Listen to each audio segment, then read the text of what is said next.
Hi, I get questions regarding the nature of fat all the time and how does it act when fat is transferred. So one of the things that I do very commonly is transferring fat from, well, into the buttocks, often from the flanks, and that's what we're showing here, that this patient had a relatively lack of curvature in the lumbar region and also not really much of a buttock. So we ended up improving that. But what is the characteristics of the fat when they get moved? Because I always get the question, first of all, how long is the fat going to live?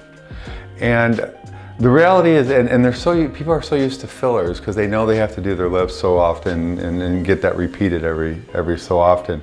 But the advantage of the fat is that when the fat is removed, it doesn't really know it's been removed. I mean, it's traumatized, of course, but once it lives here in the buttock, it still thinks it's living here. So it's going to live as long as fat lives in the flanks, and God knows we know that it lives way too long.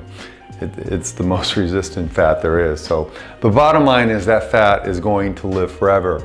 Now, having said that, people also say, well, aren't I going to gain fat elsewhere if I'm taking that fat away? And again, the same thing applies, that the fat that was here and then transferred to here has no idea that it was done, that's been done. And the fat throughout the rest of the body has no idea. So it's going to act just normal. So if you eat the way you normally were eating, it's not going to have any effect.